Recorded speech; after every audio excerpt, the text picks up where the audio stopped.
Hello and welcome everyone. আমরা আজকে আলোচনা করব আইএলস পরীক্ষা কি এবং আইএলস পরীক্ষার প্রশ্নগুলো কি। পাশাপাশি কিছু স্কিলস নিয়ে কথা বলবো যেগুলো আমাদের দরকার আইএলস এ ভালো স্কোর করার জন্য। কিছু টিপস এন্ড স্ট্র্যাটেজিস নিয়ে কথা বলবো। কিছু মেটেরিয়ালস, প্রয়োজনীয় মেটেরিয়ালস নিয়ে কথা বলবো।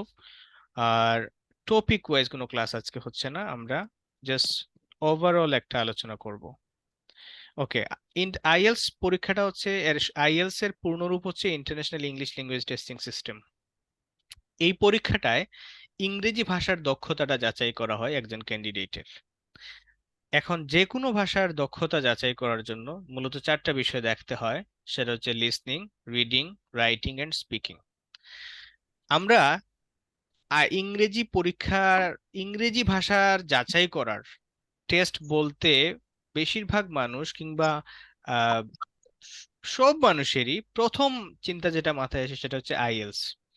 এটা এই কারণে যে আইএলস এর স্ট্যান্ডার্ডটা ওই লেভেলে আছে এবং আইএলস এর গ্রহণযোগ্যতাটা সারা বিশ্বব্যাপী ওই লেভেলে আছে যে ইংরেজির কথা ভাবলে আমরা আইএলস এর কথা ভাবি। আইএলস ছাড়াও আরো অনেক ধরনের পরীক্ষা আছে ইংরেজি ভাষার দক্ষতা যাচাই করার জন্য। ওইগুলাতে পরীক্ষা পদ্ধতিও ভিন্ন হয়। তো আইএলস এর চারটা বিষয় দেখা হয়: লিসনিং, রাইটিং এন্ড স্পিকিং। প্রথমে আমরা একটু দেখি লিসনিংটা কিভাবে পরীক্ষা হয়। লিসনিং এর আমি থিওরিটিক্যাল আলাপ না করে সরাসরি লিসনিং এর একটা কোয়েশ্চনে চলে যাচ্ছি, এরপরে আমি এখানে আবার আসব। একটা কোয়েশ্চন সেট আপনাদেরকে দেখাই। এই স্ক্রিপ্টটা আপনাদেরকে দেওয়া হবে।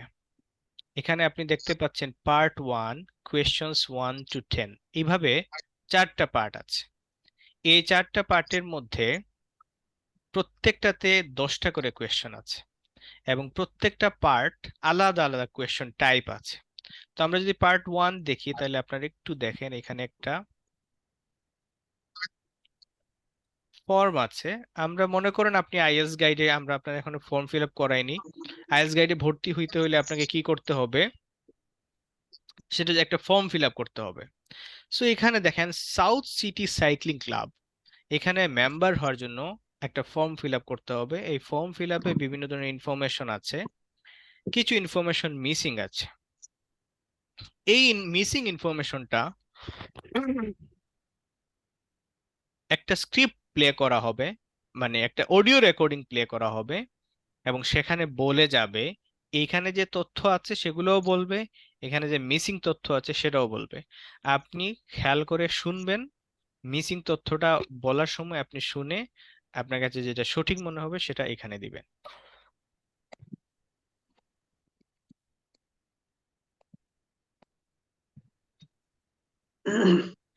এটা হচ্ছে আপনার সেকশন 1-এ। এখন সেকশন 1-এ এরকমই থাকে, একটা ফর্ম থাকে, টোটাল 10টা কোয়েশ্চন থাকে। 10টা কোয়েশ্চনের প্রথমে 6টা বলতেছে, পরে 4টা, অনেক সময় 5টা প্রথমে বলবে তারপরে 5টা বলবে, অনেক সময় 3টা 7টা এরকমও করে থাকে। তো স্ট্যান্ডার্ড হচ্ছে 5-5 অথবা 6-4। এরপরে আমি পার্ট 2-তে যাই। পার্ট 2-তে দেখেন কি এমসিকিউ আছে। এখানে আগেরটা ছিল কি গ্যাপ ফিলিং, এখন আছে এমসিকিউ। আমি একটা প্রশ্ন জাস্ট একটু দেখি।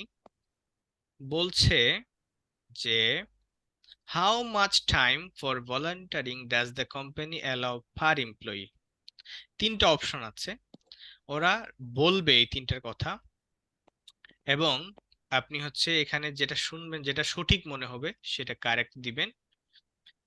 এখানে লিসনিং এ যেটা করে ওরা, আপনাকে 30 মিনিটের মতো সময় থাকবে লিসনিং এর পুরো টেস্টটা। সেখানে এই প্রত্যেকটা সেকশনে আলাদা আলাদা করে কিছুক্ষণ মানে পজ নিয়ে নিয়ে অডিও বা স্ক্রিপ্ট, অডিও রেকর্ডিংটা প্লে করে। হ্যাঁ, আচ্ছা। আমরা পার্ট 2 দেখলাম। পার্ট 2 তে এমসিকিউ দেখলাম, এখানে কয়টা কোয়েশ্চন, এখানে 16 পর্যন্ত দেখলাম। তারপরে 17 এবং 18, আবার 19 এবং 20, এখানেও দেখেন আরেকটা question type. What two things are mentioned about the participants on the last digital inclusion day? 5টা অপশন আছে, এর মধ্যে যে কোনো 2টা সঠিক হবে। ওরা রেকর্ডিংটা শুনবেন, আপনি শুনে যে 2টা সঠিক মনে হবে সেটি উত্তর দিবেন। তাহলে পার্ট 2 তে আরো 2 ধরনের প্রশ্ন দেখলাম লিসনিং।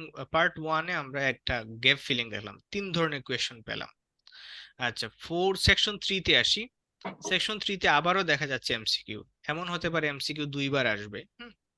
এখানে অপশনগুলো কি, এখানেও তিনটার মধ্যে একটা সঠিক হবে। এখন এখানে একটু জিনিস খেয়াল করে দেখেন, এখানে অপশনগুলো একটু দীর্ঘ, মানে বড় বড় অপশন, কিন্তু এখানে অপশনগুলো ছিল একটু ছোট। তার মানে এখান থেকে বোঝা যাচ্ছে সেকশন 2 এর ডিফিকাল্টি লেভেলটা একটু কম, সেকশন 3-তে একটু কঠিন হবে। আচ্ছা, সুন্দরবনে আন্দোলন হচ্ছে তারপরে এরপরে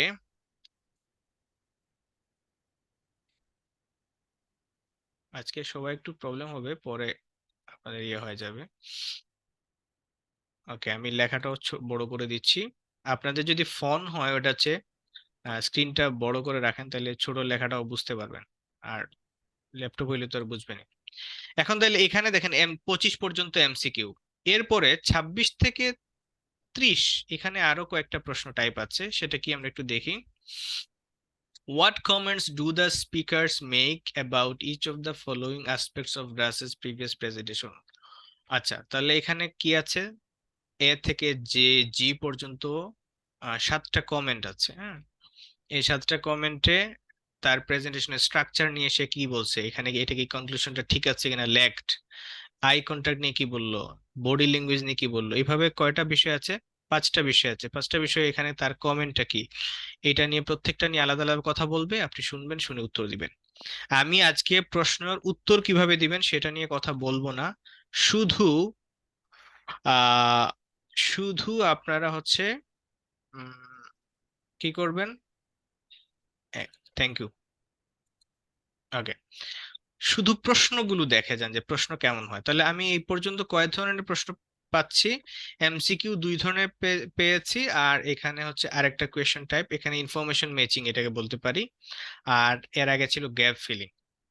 30টা কোয়েশ্চেন শেষ, এখন আসে ফোর্থ সেকশন, মানে সেকশন 4-এ 31 থেকে 40, এখানেও আবার গ্যাপ ফিলিং। তো এখানে দেখেন অনেকগুলো বিষয় থাকবে। এখানে কি আছে, write one word only, complete the notes below, memory, তারপরে হচ্ছে কি এখানে, এখানে সেকশন 4-এ একটা জিনিস হবে, একটা নির্দিষ্ট টপিকের উপর একটা লম্বা আলাপ হবে, কেউ একজন কথা বলবে। আগের গুলোতে হচ্ছে 2জন কথা বলে, 3জন কথা বলে, এখানে একজন জাস্ট কথা বলবে। এবং সেকশন 1, 2, 3 ওইখানে 5টা 5টা করে বলবে, বা 4টা 6টা, এইভাবে দুইবারে বলবে, দুইবার প্লে করবে, পজ নিবে, একবার পজ নিবে, আবার বলবে, এরকম। আর সেকশন 4-এ এসে একটানা বলে যাবে। আচ্ছা, তো এখানে আপনারা কোয়েশ্চেন, মানে পুরো কোয়েশ্চন স্ক্রিপ্ট দেখলেন। হ্যাঁ, আপনার একদম ডিরেক্ট একটা কোয়েশ্চন দেখালাম যেটা মূল পরীক্ষায় এসেছিল। এখন এই লিসনিং নিয়ে স্পেসিফিক ইনফরমেশনটা কি সেটা দেই। টোটাল 40 মিনিটস থাকবে, এর মধ্যে অডিও প্লে করা হবে 30 মিনিটস, আপনি দেখে দেখে ওইখানে উত্তর লিখবেন। এরপরে আলাদা একটা উত্তরপত্র দিবে, সেখানে 10 মিনিট সময় পাবেন ওই উত্তরপত্রে উত্তরগুলো ট্রান্সফার করার জন্য। আচ্ছা, পার্ট 1, পার্ট 2, পার্ট 3, পার্ট 4 এগুলো তো আমরা দেখলাম, কিন্তু পার্ট 1 এর তথ্যটা কি, conversation between two speakers. The second part is a monologue, এটা অনেক সময় মনোলগ হয়, অনেক সময় আবার দুইজনও কথা বলতে পারে। থার্ড পার্টে 2জনও কথা বলতে পারে, 3জনও কথা বলতে পারে, 4জনও কথা বলতে পারে। এই যে 3 বা 4 জন লোক কথা বলে, এই জন্য কনসেন্ট্রেশন ধরে রাখাটা টাফ, কে কোন কথা বলতেছে এটা একটু ডিফিকাল্ট, যার কারণে এই 4টা পার্টের মধ্যে 3 নাম্বার পার্ট একটু কঠিন।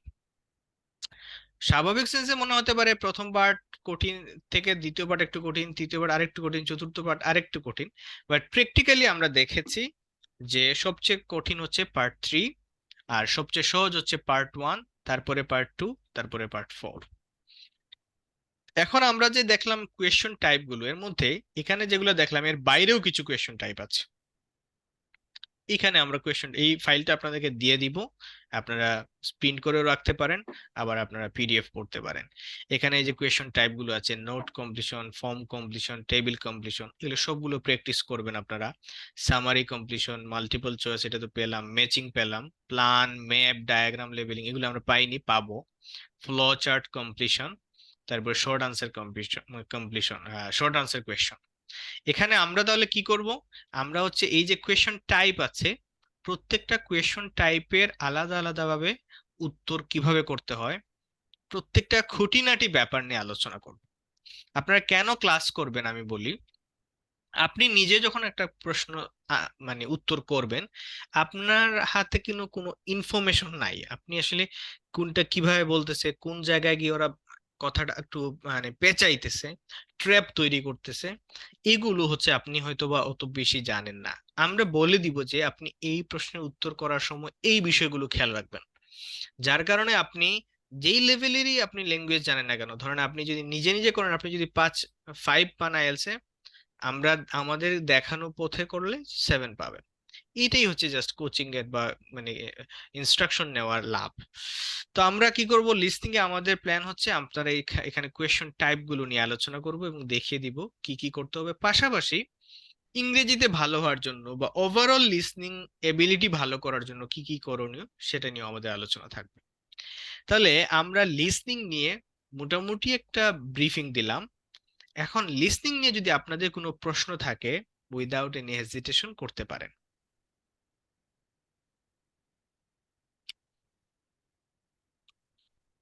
এই মুহূর্তে যদি কোনো প্রশ্ন মাথায় না আসে, পরে আসবে, আমরা পরে সেটা নিয়ে কথা বলবো। এখন আসি রিডিং এ। রিডিংটা সবচেয়ে কঠিন মডিউল, 4টা মডিউলের মধ্যে সবচেয়ে কঠিন মডিউল হচ্ছে রিডিং, আর সবচেয়ে সহজ মডিউল হচ্ছে স্পিকিং। কারো কারো কাছে স্পিকিং সহজ, কারো কারো কাছে লিসনিং সহজ। এখন যদি কেউ এমন থাকেন এখানে, এবং আই আই সাপোজ যে আছেন এখানে, যিনি ইংরেজিতে খুব ভালো এবং ইংরেজিতে পড়ার অভ্যাস আছে, আর্টিকেল পড়েন নিয়মিত বা গল্পের বই পড়েন, এরকম ইংরেজিকে যারা বাংলা মনে করে পড়েন, অর্থাৎ আমরা যেমন ভাবে বাংলা পড়ি, আপনি ইংরেজি তেমন ভাবে পড়েন, তাহলে আপনার জন্য সবচেয়ে সহজ মডিউল হচ্ছে রিডিং। এবং আপনারা, আজকে বলে দিই, আপনারা আজকেই যদি সম্ভব হয় সার্চ করে আইএলস এর বিভিন্ন গ্রুপে জয়েন করে নেবেন। প্রত্যেকটা গ্রুপে প্রত্যেকটা টিচারের নিজস্ব কিছু ইনসাইটস আছে, নিজস্ব কিছু স্ট্র্যাটেজিস আছে বা ইনফরমেশন আছে তার কাছে, যেগুলো আপনাকে হেল্প করতে পারে। আমাদের ওপেন থাকতে হবে যে কারো কাছ থেকে ইনফরমেশন নেওয়ার ক্ষেত্রে। আর ইউটিউবে গিয়ে কয়েকটা চ্যানেল ফলো করবেন, আমি লিস্ট দিব। কিছু ওয়েবসাইট আছে, সেগুলো ফলো করবেন। এবং আজকে থেকে একটা প্ল্যান নিয়ে নেন যে আমি 2 মাসের মধ্যে আইএলস এর প্রিপারেশনটা কমপ্লিট করে ফেলবো, এরপরে পরীক্ষা দিব, দিয়ে আইএলস এর স্কোর আমার থাকবে, যখন দরকার আমি সেটা অ্যাপ্লাই করব। এখন আসেন রিডিং এ। তাহলে রিডিং এ কি হয়, there are 3 sections in academic reading test. Each section, এখানে আবার আরেকটা গুরুত্বপূর্ণ কথা হচ্ছে, আইএলস পরীক্ষা 2 ধরনের হয়, হ্যাঁ, একটা হচ্ছে একাডেমিক, একটা হচ্ছে জেনারেল ট্রেনিং। সো এই একাডেমিকটা আর জেনারেল ট্রেনিং এর মধ্যে মূল পার্থক্য হচ্ছে রিডিং এ আর হচ্ছে রাইটিং এ, তবে সবচেয়ে বেশি পার্থক্য reading a. Academic reading a 3টা সেকশন থাকে, সেকশন মানে 3টা প্যাসেজ থাকে আর কি, প্রত্যেকটাতে একটা প্যাসেজ থাকে। আর জেনারেল ট্রেনিং এ হচ্ছে 4 থেকে 5টা প্যাসেজ থাকে, ইজিয়ার ফ্রম একাডেমিক প্যাসেজে। অর্থাৎ জেনারেল ট্রেনিং এর প্যাসেজ গুলা ডিফিকাল্টি লেভেলটা একাডেমিকের চাইতে কম। এই টেক্সট বা এই প্যাসেজ গুলা কোথা থেকে আসে, বুকস থেকে, জার্নালস, ম্যাগাজিনস, নিউজ পেপার্স, খুব ভালো মানের যে রাইটিং গুলা সেগুলো থেকে আসে। এবং most of the time writer গুলা হচ্ছে মানে নেটিভ রাইটারদেরই থাকে, মানে আমরা বাংলাদেশি কোনো রাইটার না বা ইন্ডিয়ান কোনো রাইটার না, নেটিভদের লেখা বা ল্যাঙ্গুয়েজের স্ট্যান্ডার্ডটা অনেক হাই থাকে। এখন কোয়েশ্চন টাইপস কি কি সেটা দেখার আগে আমি সরাসরি চলে যাচ্ছি, একটা প্যাসেজ দেখাবো আপনাদেরকে। এই দেখেন একটা প্যাসেজ, প্যাসেজটা কত, আমরা নর্মালি যে বইয়ের সাইজ যেটা, সেখানে দুইটা ইয়ে থাকে, 2 পেজে থাকে, এখানে হচ্ছে ওই যে ছোট করে আনা হয়েছে, 1 পেজে চলে আসছে। আমি পুরোটা একসাথে একটু দেখাই। একটা নির্দিষ্ট টপিকের উপরে অনেক কথাবার্তা আছে, এখানে অল্প জায়গার মধ্যে এটা শেষ হয়ে গিয়েছে, কিন্তু এটা আমরা নর্মালি হচ্ছে দেখালে, এটা সম্ভবত সাইজ কত আমি একটু দেখে নিই, 11, 12 দিলে স্ট্যান্ডার্ড সাইজে 2 পেজ হয়ে যায়। তার এই প্যাসেজ থেকে কিছু প্রশ্ন করা হবে আপনাকে। প্রশ্নগুলো কি কি, true false not given.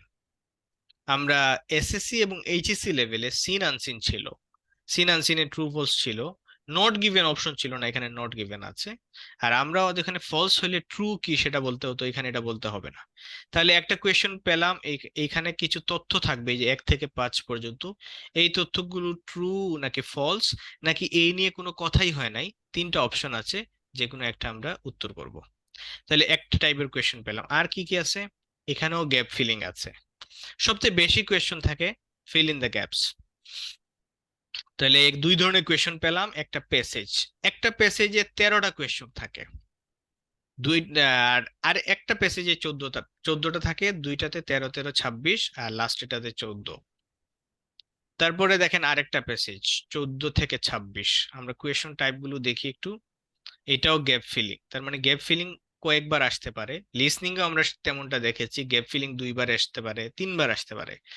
Reading এও সেম হতে পারে, 2বার সাধারণত হয়, 3বারও হয়, কম হয়, একবারও হয়। মোটামুটি গ্যাপ ফিলিং আসে। তারপরে আরেকটা কোয়েশ্চন টাইপ আবারও ট্রু ফলস নট গিভেন, মানে দুইটা কোয়েশ্চন টাইপ দেখলাম, প্যাসেজ একটা দেখলাম। তাহলে 2 নাম্বার প্যাসেজ থেকে কয়টা কোয়েশ্চন? 14 থেকে 26। এরপরে আমরা দেখব থার্ড প্যাসেজ। থার্ড প্যাসেজের এইখানে একটা কোয়েশ্চন টাইপ আছে লিস্ট অফ হেডিংস। প্যাসেজ শুরুর আগে আমরা এখানে একটু দেখি, এখানে প্যাসেজটা পুরোপুরি আসে নাই। আচ্ছা, এখানে আমি জাস্ট এই পেজের মধ্যে রাখার জন্য পুরো প্যাসেজ আসে নাই। এখানে একটা টপিক আছে, দেখেন, the arts and for profit course. এই প্যাসেজ থেকে কোয়েশ্চন থাকবে কি? List of headings. তার মানে আরেকটা কোয়েশ্চন টাইপ। এটা ডিটেইলে আমি যাচ্ছি না, এটা কিভাবে হয়, কিভাবে উত্তর করতে হয় সেটাতে পড়ে যাচ্ছি। লিস্ট অফ হেডিংস, তাহলে আরেকটা কোয়েশ্চন টাইপ পেলাম। তারপর এখানে আবারও গ্যাপ ফিলিং, আবারও ইয়েস নো নট গিভেন, মানে ট্রু ফলস নট গিভেন এর মতো আর কি। একটু মানে ওইরকম কোনো ডিফারেন্স নাই, প্রায় একই রকম। হ্যাঁ, তাহলে 40টা কোয়েশ্চন এইভাবে পরীক্ষায় আসবে, 3টা প্যাসেজ। 3টা প্যাসেজ থেকে 40টা কোয়েশ্চন। এখন লিসনিং এবং রিডিং এর যেহেতু রিডিং এর আলাপ যেহেতু করলাম বা কিছু আইডিয়া দিলাম, এখন তাহলে স্কোরের ব্যাপারটা নিয়ে একটু কথা বলি। রিডিং এবং লিসনিং এ 40টা কোয়েশ্চন থাকবে।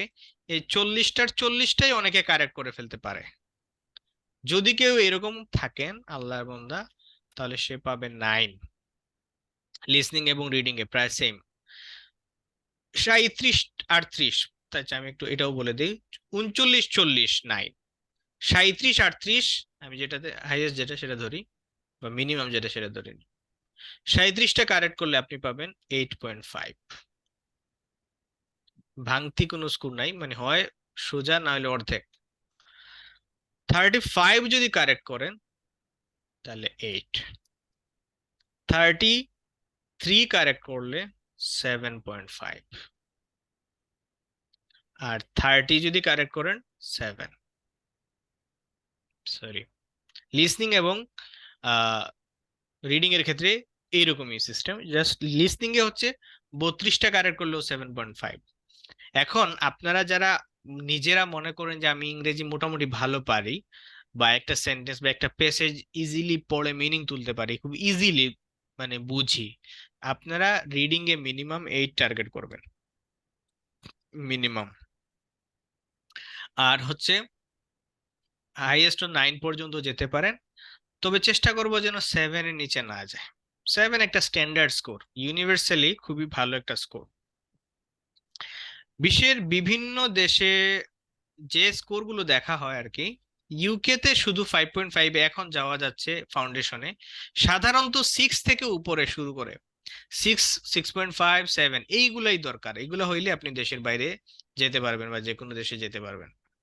কিছু 6.5 হইলে মোটামুটি অল কান্ট্রিজ আর ওপেন। 7 হইলে তো আর কোনো কথাই নেই। তাহলে আমরা লিসনিং এবং রিডিং এ এই ব্যাপারগুলো একটু দেখলাম, প্রশ্ন পদ্ধতি বুঝলাম, উত্তর কিভাবে করব, কিভাবে ভালো স্কোর করব, সেটা নিয়ে আমরা আজকে কথা বলবো না, ধারাবাহিকভাবে কথা বলবো। রিডিং লিসনিং এর এই পর্যন্ত যা আলোচনা করলাম, তথ্য দিলাম আর কি, সেখানে আপনাদের কোনো প্রশ্ন যদি মনের মধ্যে জাগে আমাকে বলতে পারেন।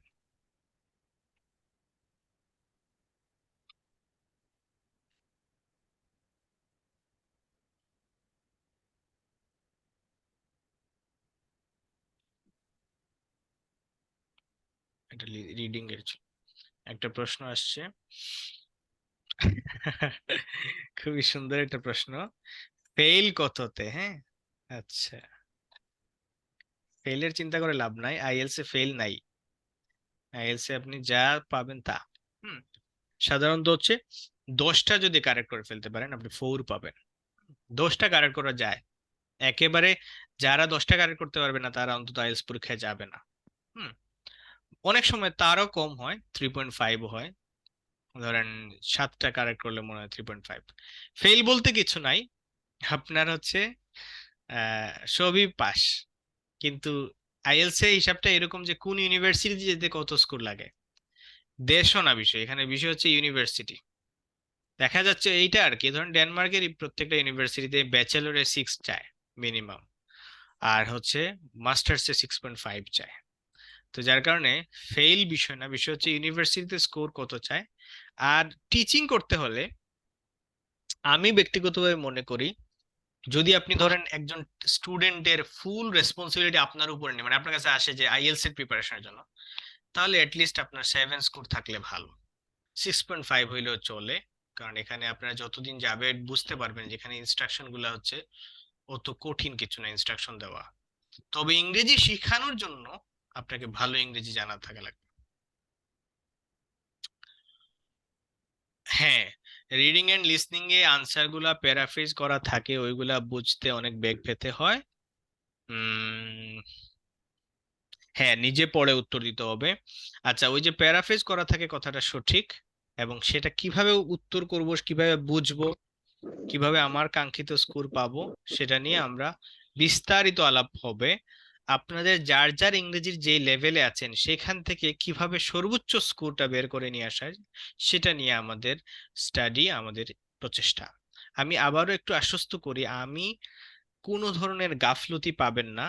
900 টাকার কোর্স না, এটা মনে করবেন যে আপনি টাকাটা ভুলে যাবেন। আপনি মনে করবেন যে এখানে আপনি 36 সেশনস পাবেন। প্রত্যেকটা সেশনকে গড়ে যদি আমি 1 ঘন্টা ধরি, 36 আওয়ার্স অফ ইউর লাইফ আপনি আমার সামনে বসে আমার কথা শুনবেন। যার কারণে এই সময়টা খুবই গুরুত্বপূর্ণ। তাই আমি চেষ্টা করব এই সময়টা যেন নষ্ট না হয়, এবং প্রত্যেকটা মোমেন্টকে আমরা কাজে লাগানোর চেষ্টা করব। একদম বোর্ড যেন না হয়, হয়তো ইন্টারেস্টিং কিছু সামনে আসলে সেটা আমরা আলোচনা করব, বাট আমরা সবসময়ই টু দা পয়েন্ট আলাপ করব। রিডিং এবং লিসনিং নিয়ে কথা হলো, এখন আমরা চলে যাচ্ছি, দেখি রাইটিং মনে হয় আমাদের সামনে একটা কোয়েশ্চেন আসছে, সেটাও পড়ে নিব। সবাই একটু ফ্রাঙ্ক থাকবেন। আচ্ছা, এটা হচ্ছে জেনারেল ট্রেনিং এর, আমি আর দেখাচ্ছি না কারণ এখানে জেনারেল ট্রেনিং কাউকে ভর্তি নেই নাই। তারপরেও বই বের করলে আপনারা দেখবেন জেনারেল ট্রেনিং এর কোয়েশ্চেন আছে, সো এটা বুঝতে আপনাদের সমস্যা হবে না। শেষ রাইটিং। নেগেটিভ মার্কিং নাই। 4টা পার্টি কি শেখানো হবে? হ্যাঁ, সব শেখানো হবে, আইএলস এর কোনো কিছু বাদ দিব না। পিডিএফ দিব, ম্যাটেরিয়ালস দিব, বই দিব, সব পিডিএফ পাবেন। প্রিন্ট করলে আপনাদের নিজের খরচে প্রিন্ট করে নিতে হবে। কিছু বই কিনে নিবেন, মানে হার্ড কপি। এইখানে আমি বইয়ের লিস্ট দিব, ওই বইয়ের লিস্টে পাবেন প্রিভিয়াস কোয়েশ্চেন গুলো। হ্যাঁ, ওকে, রাইটিং এ আসি। এখন রাইটিংটা হচ্ছে 2 টাস্কস, 2টা কোয়েশ্চন আপনার লিখতে হবে, 2টা কোয়েশ্চেন আনসার লিখতে হবে। 2 টাস্কস, কোনো পার্টেই কোয়েশ্চন রিপিট করা হবে না। আচ্ছা, আমি প্রশ্নটা আবারও বলি আপনাদেরকে। একজন জিজ্ঞেস করছেন যে কোয়েশ্চন রিপিট করা হবে কিনা, মানে ইয়েতে, লিসনিং এ। একবার বলবে, মানে রিপিট হবে না। হ্যাঁ, এবং এগুলা নিয়ে ওয়ারিড হওয়ার কিছু নাই, একবার বললেও আমরা ধরতে পারবো। মানুষজন লিসনিং এ 9 পায়, আমরা চেষ্টা করব দেখি কি করা যায়। অনেক কথা বলবো ভাই, আমার কথাগুলো জাস্ট শুনবেন, আমরা ইনশাল্লাহ অনেক ভালো কিছু করব। ইংরেজি নিয়ে আমি কি পরিমাণ প্যাশনেট, ইংরেজি আমার জীবনকে বদলে দিছে, যার কারণে আমি চেষ্টা করব আপনাদের জন্য জীবনকে পজিটিভলি চেঞ্জ করা যায় ইংরেজির মাধ্যমে। তো এখন writing test consist of 2 tasks. Task 1-এ হচ্ছে 150টা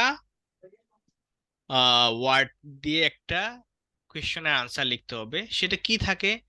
গ্রাফস এন্ড চার্টস। একাডেমিকে যদি লেখেন গ্রাফস থাকে, চার্টস থাকে। আমরা অনেক ধরনের গ্রাফস এন্ড চার্টস দেখছি, line graph, pie chart, bar graph, table, map, diagram, এরকম একটা কিছু আসবে। আর হচ্ছে এখানে সময় পাবেন 20 মিনিটস। আর টাস্ক 2 তে জেনারেল ট্রেনিং এ একটা লেটার লিখতে হয়, টাস্ক 2 তে 250টা ওয়ার্ড লিখতে হবে minimum, spend 40 minutes. Question type এসে। দেখি আমরা একটা কোয়েশ্চন দেখি, তারপর এই দুইটা কথা বলবো। এই দেখেন একটা কোয়েশ্চন। আমি প্রথম ইমপ্রেশন ছিল এই গ্রাফ দেখার পরে, আমরা যখন এইচএসসি এসএসসি এইচএসসি দেই তখন এই গ্রাফগুলো ছিল না, কারণ আমি আর ম্যাথেও আমার অত আগ্রহ ছিল না, যার কারণে এই গ্রাফটা আমি কম বুঝতাম। সো গ্রাফ দেখার পরে আমার প্রথম আহ, প্রশ্ন মাথায় ছিল যে আমি আসলে এগুলো কি বুঝবো কিনা। তো এগুলো আসলে এত সিম্পল জিনিস যে এগুলো নিয়ে প্যারা নিবেন না। এটা একটু পড়ি আমরা একটা কোয়েশ্চন বুঝার জন্য। The graph below shows the quantities of goods, মানে পরিমাণ, transported in the UK, UK তে ট্রান্সপোর্ট করা হয়েছে between 1974 and 2002 by 4 different modes of transport. Summarize the information by selecting and reporting the main features. এখানে আরেকটা কথা থাকবে, and make comparisons where relevant, যেখানে প্রয়োজন হবে, প্রাসঙ্গিক হবে, সেখানে কম্পারিজন করতে হবে। এখানে দেখেন একটু তথ্যটা আমি যদি একটু দেখাই, ইউকে তে গুডস, যদি পাইপলাইনের কথা দেখি, 1974 সালে 20 থেকে 4 4 ভাগের 1 ভাগ, প্রায় 5 মিলিয়ন টনস পাইপলাইনের মাধ্যমে কি গুডস, পণ্য ইউকে তে আনা হয়েছে। সংখ্যাটা দিন দিন বেড়েছে এবং 1994 এসে দেখা গেল প্রায় 23 থেকে 24 মিলিয়ন টনস গুডস পাইপলাইনের মাধ্যমে আনা হয়েছে। আর শেষের দিকে, শেষের যে 94 থেকে 2008 8 বছর সময় বা 9 বছর সময়, এই সময়টাতে এই যে পরিমাণটা, ফিগারটা স্টেবল ছিল। এই যে দুইটা কথা বললাম, বেড়েছিল, স্টেবল ছিল, এখানে দেখেন কমে ছিল, এখানেও দেখেন বেড়েছিল, কমে ছিল, তার মানে বেড়েছে, কমেছে, স্টেবল ছিল। কতটুকু বেড়েছে, কতটুকু কমেছে, কোন সাল থেকে কোন সাল পর্যন্ত কমেছে, কোন সাল থেকে কোন সাল পর্যন্ত বেড়েছে, এই তথ্যগুলো দিয়ে আমরা 150 ওয়ার্ড লিখবো, মিনিমাম 150 ওয়ার্ড। আর টাস্ক 2 এর একটা কোয়েশ্চেন দেখি তাহলে। টাস্ক 2 এ 5 ধরনের কোয়েশ্চেন থাকে: discussion, opinion, advantages, disadvantages, problem বা রিজন সলিউশন, প্রবলেম সলিউশন বা রিজন সলিউশন, ডিরেক্ট কোয়েশ্চেনস। একটা কোয়েশ্চেন আমরা দেখি একটু বুঝার জন্য। A growing number of people feel that animals should not be exploited by people, and that they should have the same rights as humans, while others argue that humans must employ animals to satisfy their various needs, including uses for food and research. অর্থাৎ এই কথাটার বক্তব্য হলো, কেউ কেউ মনে করছেন যে আমাদের মানুষের প্রয়োজনে আমরা অ্যানিমেলকে শোষণ করব না। এই শোষণ মানে হচ্ছে তাকে খাবো না, চিড়িয়াখানায় রাখবো না, তাকে কোনো ধরনের আমাদের কোনো কাজে ব্যবহার করতে পারবো না। ফর এক্সাম্পল, আপনারা চিড়িয়াখানায় গেলে অনেক ধরনের প্রাণী দেখেন, অনেক মানুষ গরু থেকে নিয়ে গাধা, ঘোড়া বিভিন্ন কাজে ব্যবহার করে। আবার আমরা অনেক ধরনের প্রাণী খাই। হুম। সো কিছু মানুষের কথা হচ্ছে যে অ্যানিমেলকে কোনোভাবে এক্সপ্লয়েট করা যাবে না। অন্যদিকে কিছু মানুষ বলতেছে যে আমাদের অ্যানিমেলসকে আমরা যে কোনো কাজে ব্যবহার করতে পারি, আমাদের প্রয়োজন, যা যা আমাদের নিডস আছে। এমপ্লয় মানে চাকরি দেওয়া, মানে দায়িত্ব দেওয়া। সেটা কি হইতে পারে, ফুড হইতে পারে বা রিসার্চ হইতে পারে, বা ওই যে রিসার্চ, চিড়িয়াখানার কিন্তু একটা আসপেক্ট হচ্ছে যে এগুলো নিয়ে রিসার্চ করা। আরো অনেক কথাবার্তা আছে, আমি লং ডিসকাশন এই মুহূর্তে যাচ্ছি না। তো এইটা একটা কোয়েশ্চন আপনার, হ্যাঁ। আর আমাকে কি করতে বলছে, discuss both views and give your opinion. আমি এটার উপরে 250 ওয়ার্ডের চাইতে একটু বেশি বা 200, মিনিমাম 250 ওয়ার্ডে লিখবো। কিভাবে লিখবো, কিভাবে, আমি তো লিখতে পারি না, আমি কি লিখতে পারবো কিনা, এই জাতীয় প্রশ্ন আমরা অবশ্যই দেখবো এবং পরে আমরা উত্তর করব। এরকম 5টা কোয়েশ্চন টাইপ আছে, এর মধ্যে যে কোনো একটা কোয়েশ্চন আসবে আমাদের পরীক্ষায়। রাইটিং নিয়ে আরো কিছু কথা একটু বলে নেই, সেটা হচ্ছে রাইটিং আমি যেটা লিখবো সেটাকে তারা মার্কিং কিভাবে করবে। চারটা বিষয় দেখবে: টাস্ক অ্যাচিভমেন্ট, মানে আমাকে যে প্রশ্নটা করেছে আমি সেটার উত্তর দিয়েছি কিনা; কোহেরেন্স এন্ড কোহেশন, যেই প্রশ্নের উত্তরটা আমি দিয়েছি সেই উত্তরটা কতটুকু সুন্দরভাবে গুছিয়ে অর্গানাইজড ওয়েতে লিখেছি সেটা দেখবে; লেক্সিক্যাল রিসোর্স, আমি যে ভোকাবুলারি গুলো ব্যবহার করেছি সেটা পারফেক্ট ভোকাবুলারি ছিল কিনা, আর যেই ওয়ার্ড ভোকাবুলারিটা ব্যবহার করছি সেটা অ্যাডভান্স লেভেলের ছিল কিনা। এই দুইটা বিষয় দেখবে। আর আরেকটা জিনিস দেখবে যে একই ওয়ার্ড দুই তিনবার ব্যবহার করেছি কিনা, বা বেশি ব্যবহার করেছি কিনা, বা পুরো নতুন ওয়ার্ড দিয়ে লিখেছি কিনা। গ্রামাটিক্যাল রেঞ্জ এন্ড অ্যাকুরেসি, আমি গ্রামারটা কতটুকু সঠিকভাবে ব্যবহার করেছি, আর কত ভেরিয়েশন ছিল, মানে বিভিন্ন ধরনের সেন্টেন্স স্ট্রাকচার ব্যবহার করেছি কিনা। শুধু সিম্পল সেন্টেন্স না, কমপ্লেক্স, কম্পাউন্ড, অ্যাক্টিভ, প্যাসিভ, বিভিন্ন টেন্সের ব্যবহার, বিভিন্ন টাইপের যে সেন্টেন্স ছিল 5 ধরনের, সেগুলোর মধ্যে প্রয়োজনে ব্যবহার করেছি কিনা, এগুলাই দেখবে যেটা। ওকে, তো এখানে কিন্তু এই রিপিট হয়েছে, সো এটা দরকার নাই, আমরা এই চারটা বিষয়ে মার্কিংটা করবে। তাহলে এগুলা কিভাবে এগুলার উপর খেয়াল করা যাবে সেটা টপিক ওয়াইজ ক্লাসে আমরা অবশ্যই আলোচনা করব। আবারও বলি, প্রত্যেকটা বিষয় আলোচনায় আসবে। আপনি প্রস্তুতির সবটুকু আমি দেখবো। একটা প্রশ্ন ছিল মক টেস্ট নিব কিনা, হ্যাঁ মক টেস্ট নিব। কিভাবে নিব আমি বলে দিব করে। আচ্ছা, রাইটিং নিয়ে কোনো প্রশ্ন আছে কিনা? রাইটিং নিয়ে মানে আসে না মাথায় কোনো প্রশ্ন থাকতে পারে।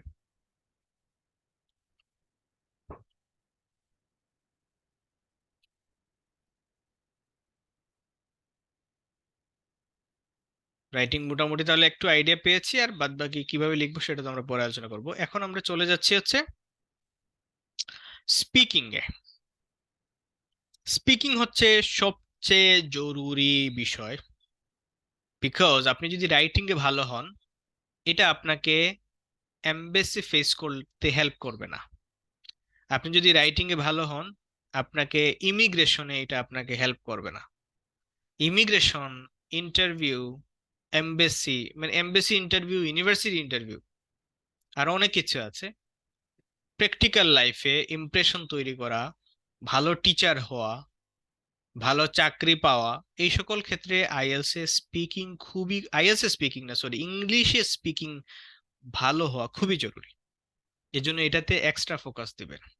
আর আইএলটিএস এ তো আর ব্যাপার আছে না। আইএলটিএস এর স্পিকিং এর মানে টেস্টটা কেমন হয়, আপনার টেস্টের ডিউরেশন হবে 12 থেকে 15 মিনিট। কি কি জিজ্ঞেস করবে? 3টা অংশে আপনাকে প্রশ্ন করবে। প্রথম প্রশ্নে about yourselves, your home, family, job, studies, interests, and a wide range of similar topic areas, এই টাইপের, মানে রিয়েল লাইফে যে সব আছে। হ্যাঁ আসিফ মাহমুদ সাহেব, আপনার প্রশ্নের উত্তর হলো সব আছে। স্পিকিং ইমপ্রুভ কিভাবে করবেন, আমাদের পরের ক্লাসটাই স্পিকিং নিয়ে, so আমরা সেখানে কথা বলবো। হ্যাঁ, স্পিকিং এ ভালো করার সব আইডিয়া দিব কিভাবে কি করা যায়। আচ্ছা, পার্ট 2 তে কি হবে? একটা টপিক দেওয়া হবে, নির্দিষ্ট একটা টপিক। এই টপিকে আপনি 2 মিনিট কথা বলবেন। আমি এইটা একটু পড়ে নেই। You will be given a task card and the examiner will ask you to talk about a topic. You will have 1 minute to prepare before speaking for up to 2 minutes. The examiner will then ask 1 or 2 questions on the same topic to finish this part of the test. ওকে, এখানে এই যে বিষয়টা, এটা ওই part 3 তে চলে যাবে। হ্যাঁ, পার্ট 3 তে কি হবে, এইখানে একটা টপিক দিবে। এই টপিকটা আমরা দেখবো একটু পরে, এখানে নিচে আছে। তারপর পার্ট 3 ওই টপিক রিলেটেড অথবা এক্সট্রা আরো আরো 3 থেকে 4টা বা 5টা কোয়েশ্চেন করবে, একটু অ্যানালাইটিক্যাল আনসার হবে। You will be asked further questions connected to the topic in part 2। এর বাইরেও কোয়েশ্চেন করতে পারে। এখন আমি সরাসরি একটা কোয়েশ্চেন সেট দেখাই। এটা ধরতে পারেন যে কোনো একজন এক্সামিনির পরীক্ষায় এসেছিল, লাইফস্টাইল এন্ড ওয়ার্ক, প্রথমে কি করছে, what do you do in your free time. আমি এই 6টা প্রশ্ন পড়ার জন্য আপনাদেরকে বলবো, আপনারা 30 সেকেন্ড সময় নিয়ে এটা পড়েন।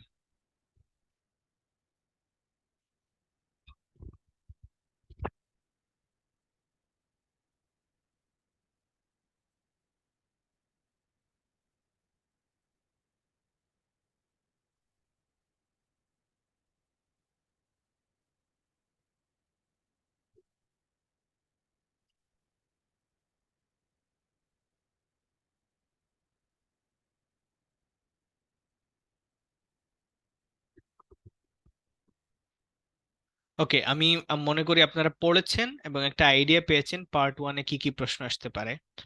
পার্ট টু তে কি বলতেছে, talk about a painting you would like to have in your home. তুমি তোমার রুমে নিতে চাও বা রাখতে চাও এমন একটা পেইন্টিং নিয়ে কথা বলো। এই বিষয়ে কি বলতে হবে, what is it, how you know about it, how much it would cost you, and explain why you want to have it in your home. এই পুরা ব্যাপারটা নিয়ে 2 মিনিট কথা বলতে হবে। এখানে 2 মিনিট কথা বলতে হবে মানে এই না যে মানে ভয় পাওয়ার কিছু নাই, বিকজ এখানে নির্দিষ্ট কোয়েশন দিয়ে দিয়েছে, ওইটার উপরে বেস করে কথা বললে অটোমেটিক্যালি 2 মিনিট হয়ে যাবে। পার্ট থ্রিতে কি হইতে পারে, হাউ, দেখেন এখানে পেইন্টিং নিয়ে কথা বলেছে, এখানে ওই বিষয় নিয়ে কথা বলছে, how do people in your country feel about art, do people in your country prefer music over art, এগুলো নিয়ে একটু এক্সপ্লেনেশন দিতে হয়, দিলে ভালো হয়, ভালো স্কোর পাওয়া যায়। What are some traditional art forms in your country. এখন আপনি এই প্রশ্ন শোনার পরে মনে করতে পারেন আমি তো আর্ট নিয়ে কিছুই পারি না, তাহলে কিভাবে উত্তর দিব। যদি কোনো প্রশ্নের উত্তর আপনি না জানেন তাহলে মনে রাখবেন যে এটা একটা স্পিকিং টেস্ট, এখানে আপনার নলেজের কোনো টেস্ট না, ঠিক আছে। স্পিকিং টেস্ট মানে কি, আপনি কথা বলতে পারেন কিনা। আপনি খুব সিম্পলি বলতে পারবেন যে ভাই আমার আসলে এই আর্ট নিয়ে আগ্রহ নাই, আমার নলেজও নাই, আমি এই বিষয়ে বেশি কিছু বলতে পারবো না, এই কথাটা আপনি বলতে পারবেন ওই এক্সামিনারে। তখন সে কি করবে, অন্য প্রশ্ন করবে। আমি আসলে ক্লিয়ার করতে পারছি কিনা আমি মানে আবারও একটু ক্লিয়ার করি। আইএলটিএস এর স্পিকিং এর যে পরীক্ষাটা হয় এটা কমপ্লিটলি একটা স্পিকিং টেস্ট, যার কারণে কোনো একটা কোয়েশ্চেনের উত্তর যদি আপনি না বুঝেন, মানে কি বলবো বুঝতেছেন না, আপনি সরাসরি বলবেন যে এই বিষয়ে আমি জানি না, আমি বলতে পারবো না, তখন সে টপিক চেঞ্জ করে দিবে। টপিক চেঞ্জ না করলেও সে মার্ক দিবে আপনাকে, বলবে যে না সে তো এই বিষয়ে জানে না, না জানাটা স্বাভাবিক। আর আর কিভাবে পেঁচায় উত্তর দেওয়া যায় সেগুলোতে আমরা কথা বলবো। তাহলে এটা হচ্ছে আপনার স্পিকিং এর কোয়েশন। এবং স্পিকিং এর মার্কিং ক্রাইটেরিয়াটা কি, স্পিকিং এর মার্কিং ক্রাইটেরিয়াটা হচ্ছে, আমি এখানে রাইটিং এর ক্রাইটেরিয়াগুলোর মতোই জাস্ট একটু ডিফারেন্সটা বলি। টাস্ক অ্যাচিভমেন্ট আছে, টু দা পয়েন্ট গুলো। তারপর হচ্ছে প্রোনাউন্সিয়েশন একটা মার্ক থাকে, লেক্সিক্যাল রিসোর্সে আছে, আর হচ্ছে ফ্লুয়েন্সি আছে, grammatical range and accuracy.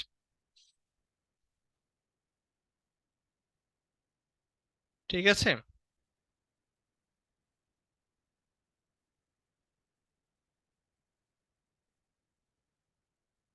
Sorry আমি একটু টেক্সটে রিপ্লাই দিয়ে ফোন একটা আসছে। ওকে, আচ্ছা, এখন আমরা স্পিকিংটাও দেখলাম কেমন হয় আসলে, হ্যাঁ। প্রস্তুতি নিয়ে কিন্তু আমি কোনো কথা বলি নাই। কিরে ভাই, নেটওয়ার্ক চলে গেল। আচ্ছা, ওকে, এখন আমি এই জাস্ট আপনাদের সাথে মানে স্কোর নিয়ে কথা বলিনি, তারপরে আপনাদের সাথে নর্মাল কথাবার্তা বলবো, হ্যাঁ। স্কোর হচ্ছে কত হবে, আইএলটিএস এর স্কোরিংটা হচ্ছে 9 থেকে, 9 থেকে স্কোরিং শুরু হবে, 1 থেকে শুরু হবে না, আপনার স্কোর হবে 9 থেকে। 9 থেকে আপনি একটা পাপ করবেন, কমে আসবে 8-এ, আর একটা পাপ করবেন, কমে আসবে 7-এ, এইভাবে আপনার স্কোর কমে আসবে। 1 থেকে স্কোর দেওয়া হবে না, দেওয়া হবে 9 থেকে শুরু হবে। এখন ওভারঅল কিভাবে হয়, ধরেন 4টা মডিউলে আলাদা আলাদা স্কোর হবে, তারপরে আপনার মনে করেন একটাতে পেয়েছেন কত 9, আর একটাতে পেয়েছেন 8, আর একটাতে 7, তাহলে 9 আর 8 কত, 17, 17 আর 7 হতে 24, 24 আর 6 30, তাহলে 30, 30কে ভাগ দিবেন, ভাগ দিলে 7.5 হবে, ওইটা হচ্ছে আপনার ওভারঅল ব্যান্ড স্কোর। বিভিন্ন বিশ্ববিদ্যালয়ে কিংবা বিভিন্ন দেশে ওরা ওভারঅল একটা ডিমান্ড করে যে ওভারঅল স্কোর হইতে হবে 6.5, এবং নো ব্যান্ড লেস দেন 6, মানে আপনার কোনো ব্যান্ডে 6-এর নিচে যেন না হয়। কোনো ইউনিভার্সিটিতে চায় ওভারঅল 6 আর নো ব্যান্ড লেস দেন 5.5, এই বিষয়গুলো আমাদের একটু খেয়াল রাখতে হবে। এখন আরেকটু কথা বলে নেই, আমরা আইএলটিএস এর প্রিপারেশন নিব এই মুহূর্তে, প্ল্যান করেছি, তাহলে কি কি বই আমাদের সংগ্রহে রাখতে হবে। সবচেয়ে জরুরি হচ্ছে 2 নম্বরের এটা, কেমব্রিজের এই মুহূর্তে বাজারে, আপনারা জানেন পরীক্ষা, আইএলটিএস যে পরীক্ষাটা হয় সেটা মূলত কেমব্রিজ ইউনিভার্সিটি প্রেস তাদের মানে নিয়ন্ত্রণে, তারাই মূলত এগুলো হচ্ছে নিয়ন্ত্রণ করে।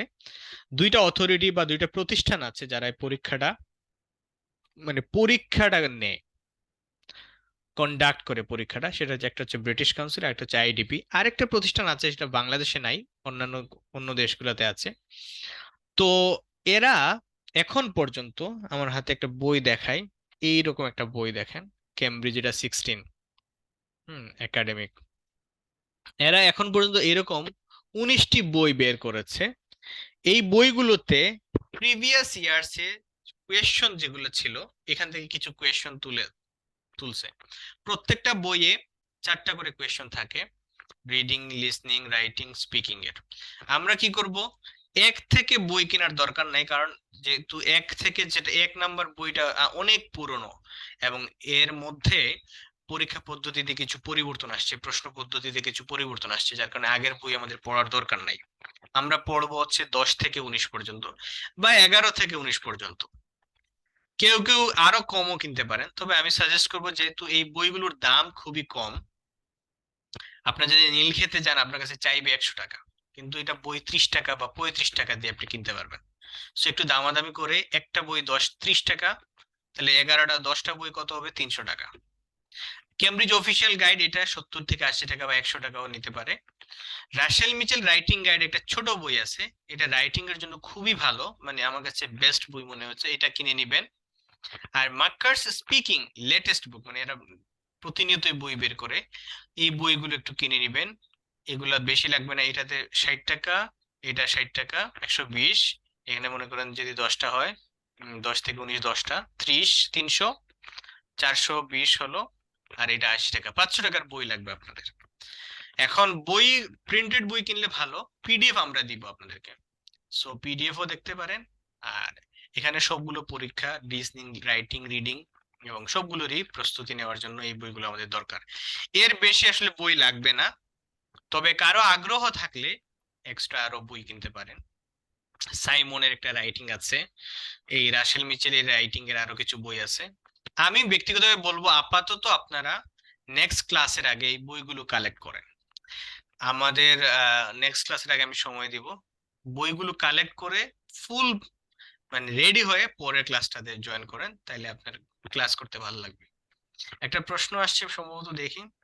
রাইটিং এর জন্য বইটার নাম হচ্ছে রাসেল মিচেল রাইটিং গাইড। হ্যাঁ, এটা ছোট্ট একটা বই, আপনারা বাজারে গেলে দেখবেন যে ছোট একটা বই। আর এটা আপাতত স্ক্রিনশট একটা নিয়ে নেন, তাহলে আপনার জন্য সুবিধা হবে।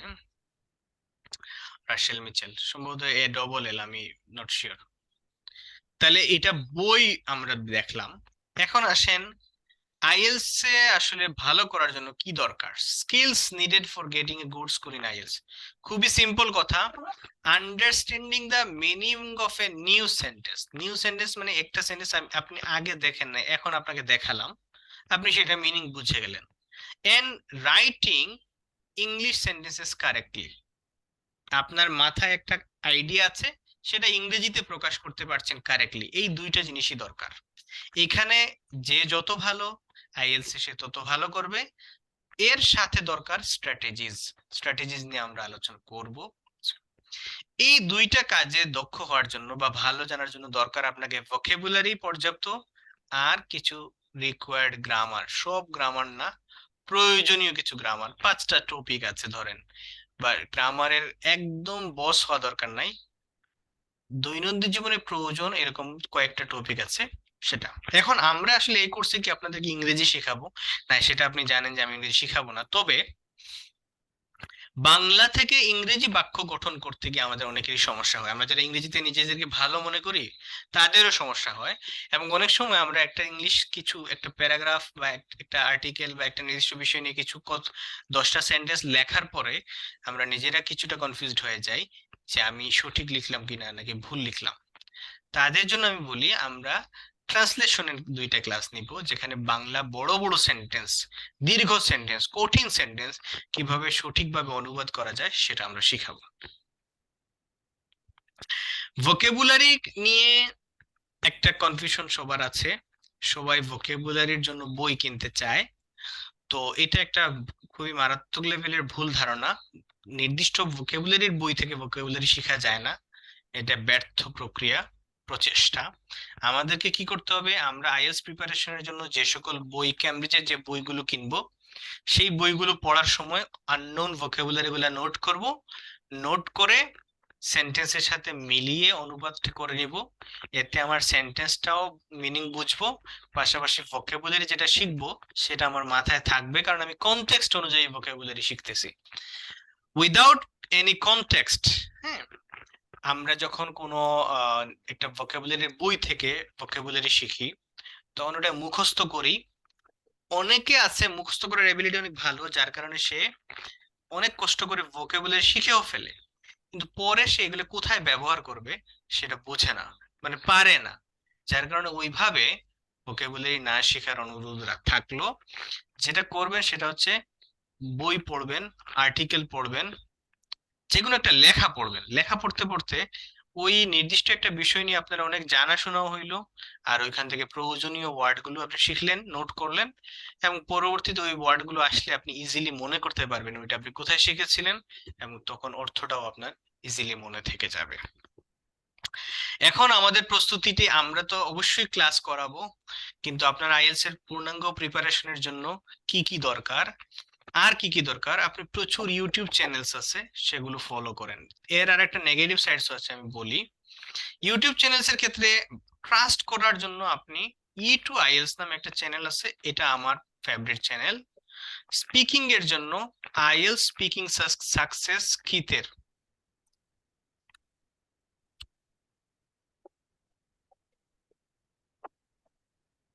আইএলটিএস স্পিকিং সাকসেস, এরকম একটা চ্যানেল আছে। এই যে চ্যানেল, এটার ওয়েবসাইট আছে, এটার ওয়েবসাইট আছে। আর একটা ওয়েবসাইটের নাম বলি, IELTS mentor. Mentor, Bangladeshi mentor যেটা, এটা না, ব্লু কালারের একটা দেখবেন যে পোর্টফোলিও আসবে, মানে ওদের ইয়েতে। এটা একটা ওয়েবসাইট, এটা ইউটিউব চ্যানেল আছে কিনা আমি দেখি নাই, কিন্তু ওয়েবসাইট খুব ভালো, রিচ। এগুলো ভিজিট করবেন। বাংলা আইএলটিএস আমাদের ঢাকা ইউনিভার্সিটি রাশেদ ভাইয়ের কিছু ভিডিওস আছে খুবই ভালো, যদিও ওনার ক্লাসের রেকর্ডিং গুলো দেওয়া থাকে, যার কারণে উনি হয়তো ক্লাসের কনটেক্সট অনুযায়ী কিছু কথা বলেন, বলে একটু যদি এভয়েড করতে পারেন। ভাই, আসলে বই আমি এখানে একটা প্রশ্ন সবার জন্য বলি, শাফিনসের সবগুলো বই আছে, এগুলো কেমন কার্যকর? আপনি যদি খুব ঠান্ডা মাথায় যে কোনো বই পড়েন ভালো হবে, যে কোনো বই। আমি বইগুলা দেখি, যত বই আমি পড়ি, আমি যখন ঠান্ডা মাথায় পড়ি, A to Z একটা টপিকের উপরে প্রথম থেকে শেষ পর্যন্ত যদি ডিটেইল লেখা থাকে, তাহলে ঠান্ডা মাথায় পড়বেন আর প্র্যাকটিস করবেন, তাহলে আপনার হয়ে যাবে, বুঝছেন? বই, যে কোনো বই ভালো। আমি বই যারা লিখে তারা আহ, নিজে থেকে লিখুক আর কপি করুক, ভুল কথা লিখে না, আর খুব কঠিন ভাষায় লিখে না।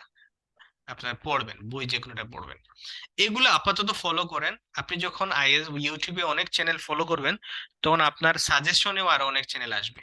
তো ওইখান থেকে একটা দুইটা ভিডিও দেখে যদি আপনি পছন্দ করেন, ভাই একা একই করবেন না। ও বড় ভাই মুনতাজ আলী। আচ্ছা, আরেকটা কথা যেটা বললাম, ইউটিউব চ্যানেল কিংবা ওয়েবসাইট গুলা পড়া, ওয়েবসাইটে পড়া, ইউটিউব চ্যানেলের ভিডিও দেখার নেগেটিভ দিক হলো আমরা দেখতেই থাকি দেখতেই থাকি, একটার পর একটা ভিডিও আসে, দেখি ভালো লাগে, কিন্তু কোনো অ্যাকশন নেই না। মানে আমি শুনতেছি একটা স্ট্র্যাটেজির কথা বলা হচ্ছে, একটা টেকনিক বলা হচ্ছে, আমি ওইটা শুনতেছি, ভালো লাগতেছে, কিন্তু ওইটা আমি অ্যাপ্লাই করতেছি না, যার কারণে আমার চেঞ্জটা আসতেছে না, ইমপ্রুভমেন্ট হচ্ছে না। সো এই জায়গাগুলো একটু খেয়াল রাখবেন। আপনি যখন কোনো কিছু শুনতেছেন, যদি মনে হয় যে এটা তো ভালো বললো, তাহলে এটার সাথে সাথে অ্যাপ্লাই করবেন। তাহলে এইগুলো আপনারা আপাতত E2 IELTS, IELTS speaking success, এটা হচ্ছে খিত নামে একজন ভদ্রলোক, দেখবেন যে মাথায় চুল নাই কিন্তু খুব সুন্দর কথা বলে। আর আইএলটিএস মেন্টরের ওয়েবসাইট ফলো করবেন, বাংলা আইএলটিএস এর ওয়েবসাইটে আমি যাই নাই, আপনারা ইউটিউব চ্যানেলটা ফলো করবেন, কিছু ভিডিও দেখবেন, ভালো লাগবে।